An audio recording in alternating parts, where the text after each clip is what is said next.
It was heartbreaking to come to work every day when the mountain was closed. This is my place. I'm from this town. I've skied here my whole life. The vibe around here is just through the roof right now. Whether you're Jim Quimby, the ops manager who cared for the ski area while it was shuttered, or Reese McFarland. Just the speed, baby. Woo! Feeling a rush of wind in glens above Rangeley Lake. You can tell how much hard work went into getting it reopened. There's a joy you can almost grab hold of. Definitely snap boots into at Saddleback right now. We're tickled pink to be here. After multiple attempts to buy or revitalize the mountain, the vision of Boston-based Arcturus Impact Fund, its new owner, is coming to life, modified for COVID-19. The just-purchased faster quad chairlift is moving. There are customers in the pub spread out, people moving through contactless lift pass gates, and they're happy. Feels like one giant family here. To be back reunited with your family feels pretty awesome. We still have the same old vibe and a lot of the same good people, but we have a new operation. Along with new energy, something Jim and other staff told us is a big deal in a small town. In the community, it means jobs. It means retaining our young people. I don't want to hype it up too much because I love how there's no crowds, but if you haven't skied here, you got to get up here. It's the best mountain around. A mountain Saddleback hopes to utilize year-round as its new owners try to make it a four-season destination. The plan for the ski season is to go until mid-April, assuming the weather cooperates. Then they're going to look ahead to summer to see what outdoor activities they can offer. In Rangeley, Maine, Dustin Wlodkowski, NBC 10 Boston. Looks amazing out there. Dustin, thanks so much. And thank you for watching NBC 10 Boston News at 5. I'm Audrey Asistio. NBC 10 Boston News at 6 with Shannon Mulaire starts right now. Right now at 6, a major snowstorm is headed our way, and people are stocking up. The totals you could see in your town when all is said and done. And it's in! The first healthcare workers in Massachusetts getting the vaccine today as more hospitals get their shipments. The latest on the rollout. The holidays won't be the same as they've been before. Stay at home for the holidays. The message from Governor Baker as we near the end of the holiday season. And a woman rescued from a fire earlier this month sharing her story. I thought for a minute that we might die.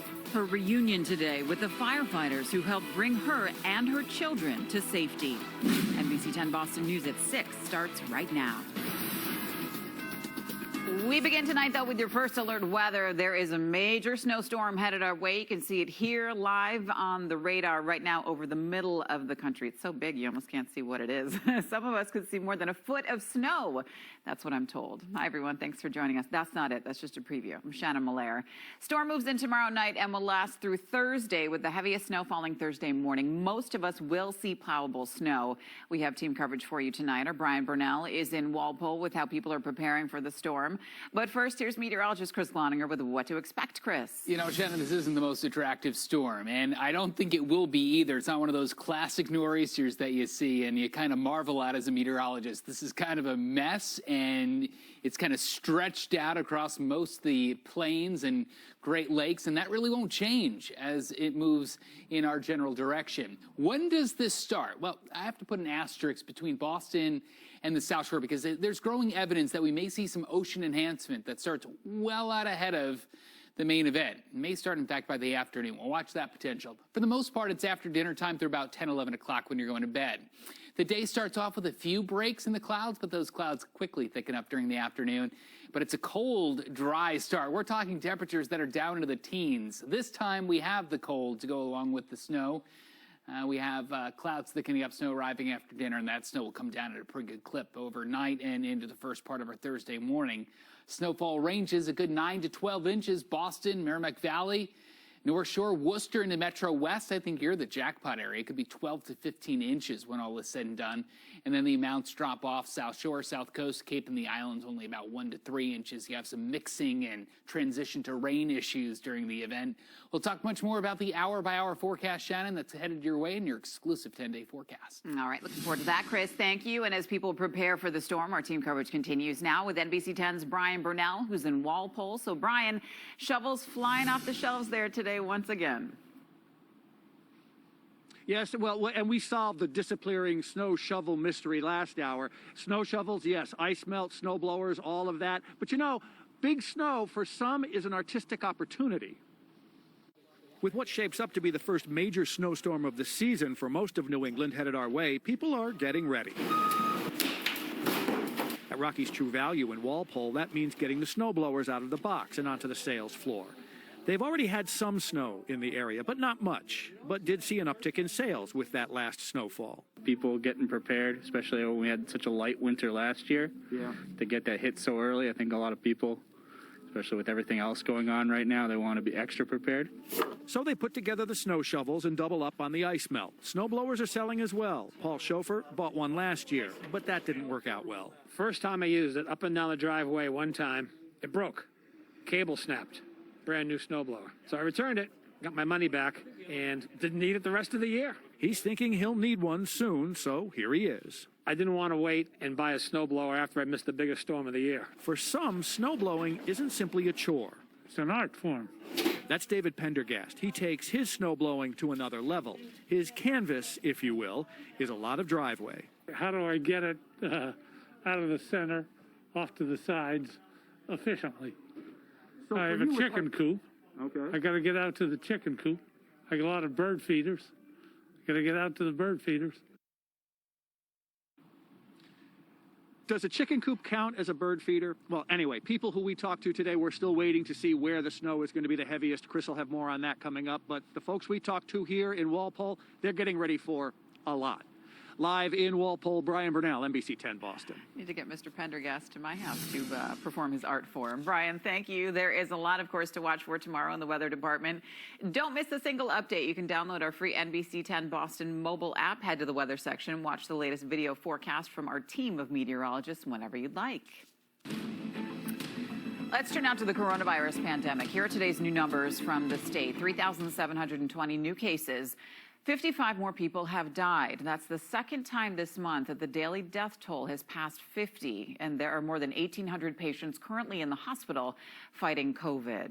Today, more progress, though, in the vaccine rollout. Several more hospitals across the state getting their first batch of doses, with more shipments expected to arrive tomorrow. Some have even started vaccinating frontline workers. One of those hospitals is where NBC 10's Michael Rosenfield kicks off our team coverage tonight. He joins us live from Tufts Medical Center with more. And Michael, the vaccination process is underway there. Shannon, Tufts received almost 3,000 doses first thing this morning, and by the afternoon, the vaccinations were already taking place. And it's in! The first vaccines for healthcare workers at Tufts Medical Center underway Tuesday afternoon.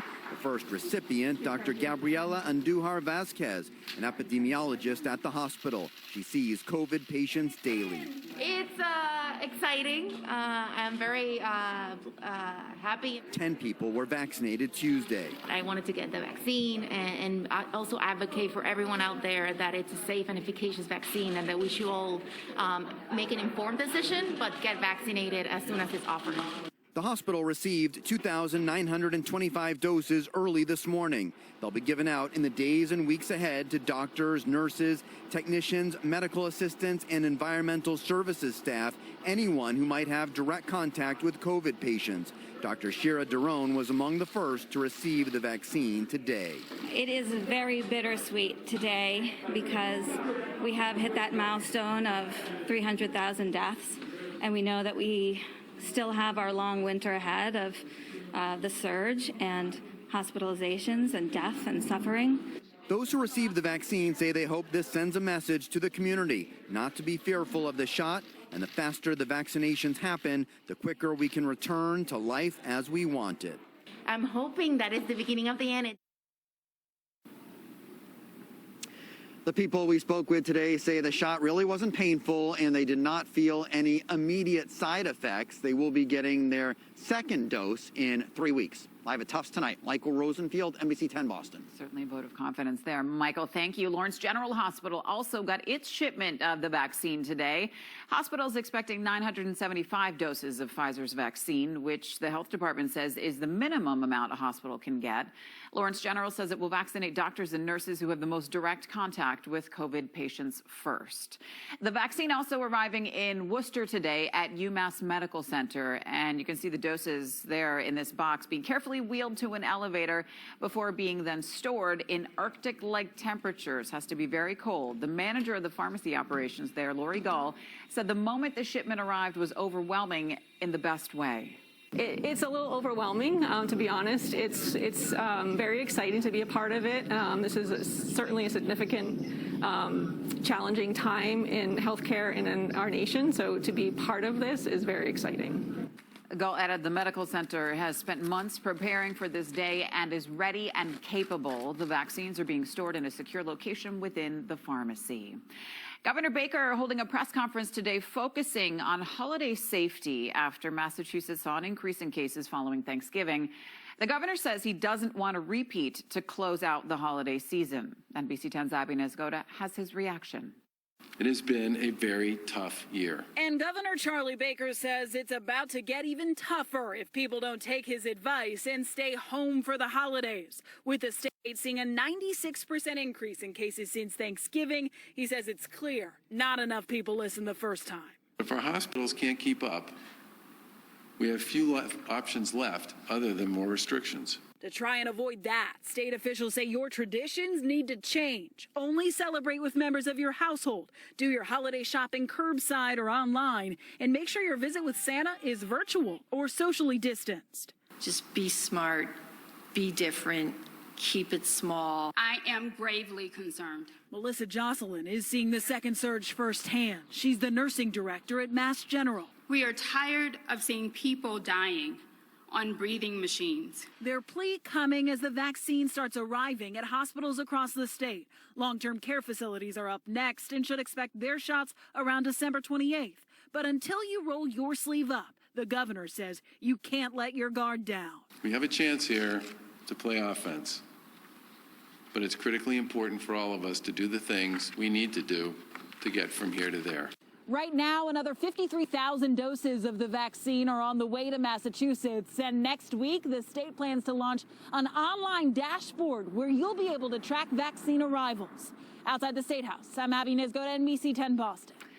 Abby, thank you. The first vaccinations in New Hampshire were given to frontline healthcare workers this morning. Doctors and nurses at Elliott Hospital in Manchester were the first in the Granite State to get the vaccine. Heidi Kukla, an intensive care unit nurse, was the first to get the shot there, followed by 4 of her coworkers. I know a lot of people have reservations about getting the vaccine. They're worried about how fast it was produced, but I can assure you that there is absolutely nothing worse than being a patient on a ventilator in an ICU anywhere in this country.